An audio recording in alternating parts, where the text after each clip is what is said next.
Hi friends, అందరు ఎలా ఉన్నారు? అందరూ బాగున్నారా? నేనైతే చాలా బాగున్నాను. నాకేంటో ఈరోజు కాయగూరలు చూడగానే కొంచెం వెజ్ పలావ్ వండుకుందాం అనిపించింది. సరేలే, ఈవినింగ్ స్నాక్స్ కూడా ఏమి లేవు కదా అని చెప్పి చేశానన్నమాట.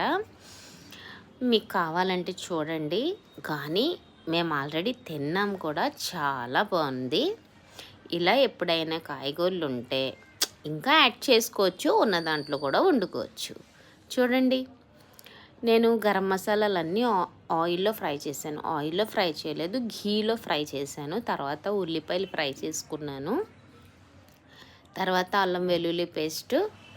నేను చికెన్ మసాలా వేయలేదు ఇందులో, ఓన్లీ కొంచెం గరం మసాలా అండ్ వెజ్ మసాలా వేసాను ఇందులోని.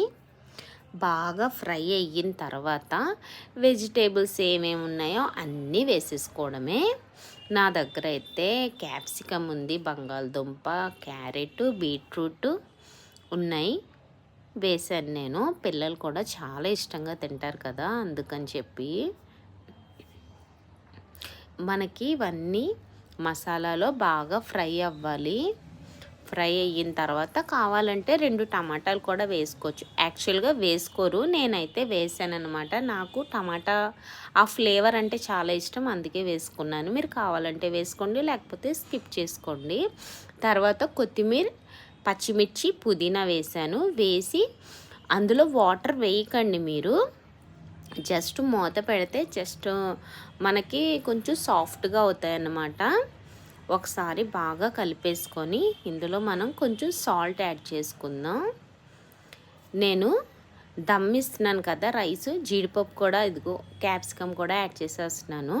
నేను ఆల్రెడీ రైస్ దమ్ చేసేసుకున్నాను. నేను 60% బాయిల్ అయిన తర్వాత నేను రైసు అన్నం వాష్ చేసుకున్నాను అన్నమాట. ఆ రైస్ అంతా వేసేసుకొని, ఈ రైస్ వాటరే మనం కొంచెం 1/2 కప్ వాటర్ పైన వేసుకుంటే చాలు.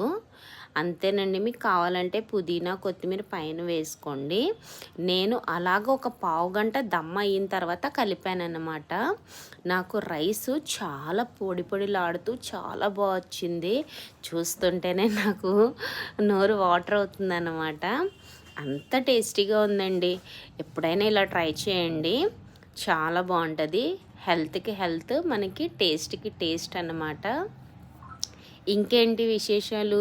నాకు మీకు నచ్చితే ఈ వీడియో లైక్ చేసి, షేర్ చేసి, సబ్స్క్రైబ్ చేసుకోండి అండ్ కామెంట్ చేయండి. సరేనా? Bye friends.